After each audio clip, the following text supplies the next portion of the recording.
Cerita ini merupakan asal-usul Selat Bali.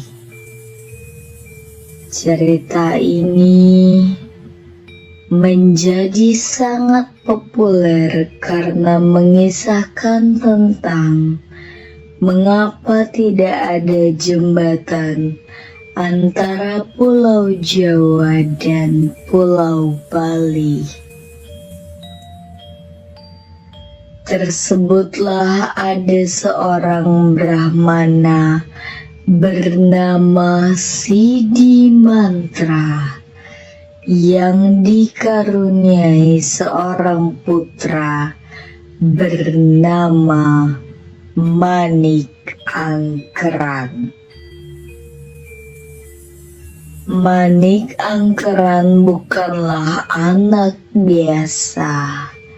Ia memiliki kecerdasan yang di atas rata-rata anak seusianya.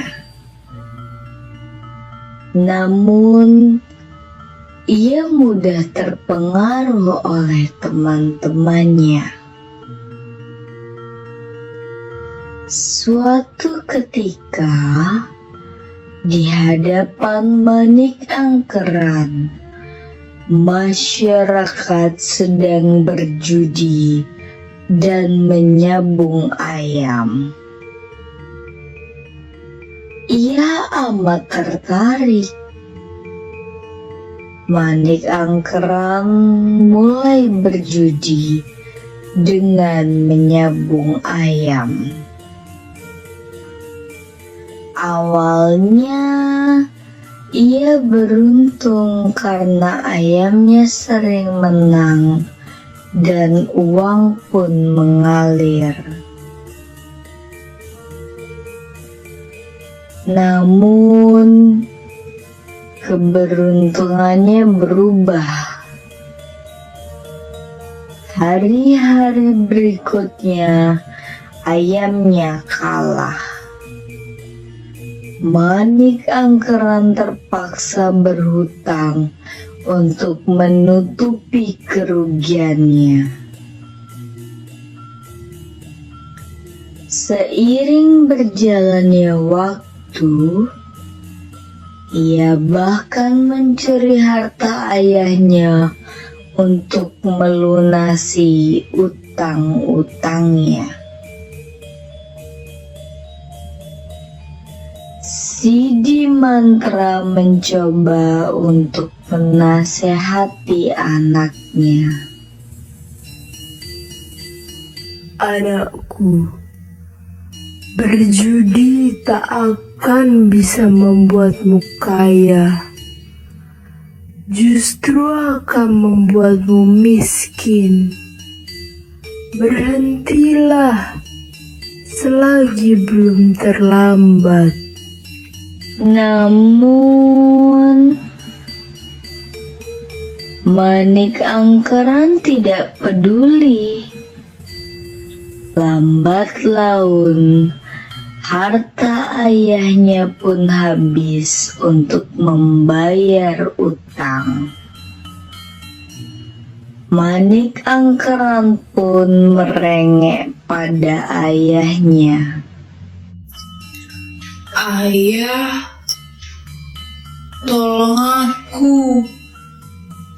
Mereka akan membunuhku jika aku tak membayar hutang. Demi menyelamatkan anaknya yang sangat ia cintai, Sidi Mantra berdoa dengan tulus pada Dewata dan mendapat petunjuk untuk menemui sahabatnya, Naga Besuki. Tanpa ragu, ia bergegas pergi ke Gunung Agung untuk menemui Naga Besuki, sahabatnya. Sesampainya di sana, Si Mantra langsung membunyikan gentanya, dan kemudian naga Basuki pun muncul. Sahabatku Sidi Mantra, kenapa engkau memanggilku? Wahai naga Basuki, aku ingin meminta bantuanmu membayar utang-utang anakku Manik Angkeran. Hartaku sudah ia habiskan. Anakku akan dibunuh jika ia tidak melunasi utang-utangnya. Setelah berpikir sejenak, naga Basuki menyanggupi permintaan Sidi Mantra. Ia menggerakkan ekornya hingga keluarlah sejumlah emas dan batu permata. Sidi Mantra pun berterima kasih dan bergegas pulang untuk memberikan harta itu pada anaknya. Namun Manik Angkeran menyalahgunakan harta tersebut. Ia kembali berjudi dan berhutang untuk membayar kekalahannya hingga dikejar-kejar orang. Maaf ayah, uang yang ayah berikan padaku sudah habis. Kini aku berhutang lagi, bahkan dalam jumlah yang lebih besar. Tolong aku ayah. Aku tak bisa menolongmu lagi. Aku sudah berusaha menolongmu, tapi kau malah melukai perasaanku. Manik Angkeran pun bingung. Saat mengamun, tiba-tiba seseorang menghampirinya. Orang tersebut memberi saran pada Manik Angkeran untuk mengikuti ayahnya ke Gunung Agung, karena ia pernah melihat Sidi Mantra pergi ke sana. Barangkali masalahnya bisa teratasi. Di sisi lain, Sidi Mantra yang sedikit marah tetap tidak tega melihat keadaan anaknya. Akhirnya, ia memutuskan untuk meminta bantuan naga Basuki sekali lagi. Berangkatlah ia hari itu juga menuju Gunung Agung. Ada apa, Begawan Sidi Mantra? Mengapa engkau memanggilku lagi? Maafkan aku, sahabatku. Sekali lagi aku ingin memohon bantuanmu agar aku bisa membayar utang-utang anakku. Aku sudah tidak punya apa-apa lagi. Aku pun sudah menasehatinya, namun ia tidak pernah menghiraukanku. Anakmu ternyata tidak menghormati orang tuanya. Baiklah. Baiklah, aku akan membantumu untuk yang terakhir kalinya. Ingat, ini yang terakhir.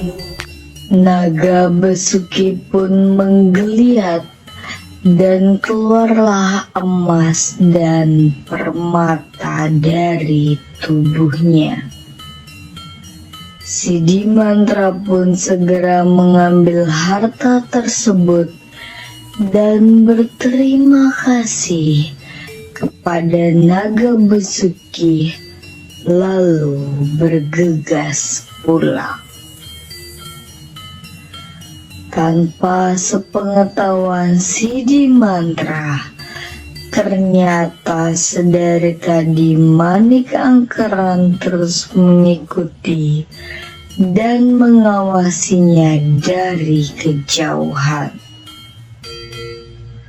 Manik Angkeran pun akhirnya mengetahui dari mana harta ayahnya berasal dan berniat untuk menemui sendiri naga besuki untuk meminta harta yang lebih banyak lagi.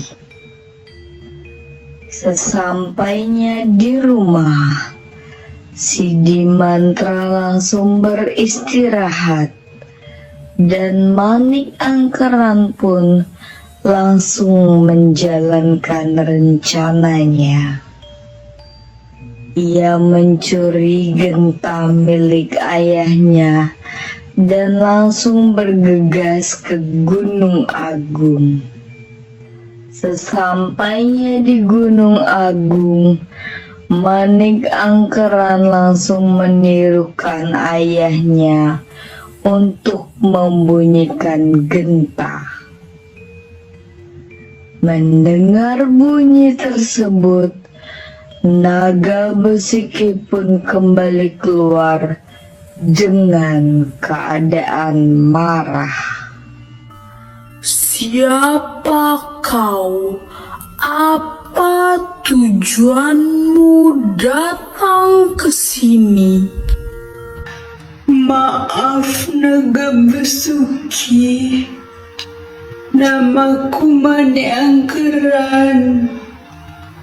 Aku datang ke sini untuk meminta sedikit hartamu agar aku bisa melunasi hutang-hutangku. Tidak, kenapa aku harus menolongmu? Karena aku adalah putra dari si Dimantra. Jika kau tak menolongku, berarti kau bukan sahabat ayahku. Tidak, aku tidak mau menolong orang yang suka berjudi dan tidak menghormati orang tua sepertimu. Aku mohon tolong aku. Jika kau menolongku, aku berjanji akan berhenti berjudi dan menuruti ayahku. Janji seorang penjudi tidak bisa dipegang. Aku bersumpah akan berhenti. Tidak, aku meragukan sumpahmu. Di waktu yang sama, si Dimantra terbangun dan menyadari bahwa gentanya hilang. Ia langsung berpikir bahwa Manik Angkeran telah mencurinya. Sidi Mantra pun pergi ke Gunung Agung untuk menyusul anaknya. Manik Angkeran mulai memelas dan membuat Naga Besuki merasa prihatin. Ini, ambil harta ini. Setelah itu, jangan pernah kembali lagi ke sini. Kau harus menepati sumpahmu untuk tak berjudi lagi. Patuhilah ayahmu. Ketika Naga Besuki memberikan hartanya, Manik Angkeran tertuju pada permata besar yang ada di ujung ekor Naga Besuki. Melihat itu, timbul niat jahatnya. Ia menghunus pedang dan menyabetkannya ke ekor Naga Besuki. Naga Besuki pun terluka. Naga Besuki sangat marah. Ia terus mengejar Manik Angkeran sambil menyemburkan api. Dan dengan mudahnya Manik Angkeran tewas terbakar. Sementara itu, Sidi Mantra yang baru sampai di Gunung Agung langsung melihat tubuh anaknya yang telah menjadi abu. Apa yang terjadi pada anakku? Naga Besuki pun menceritakan semuanya.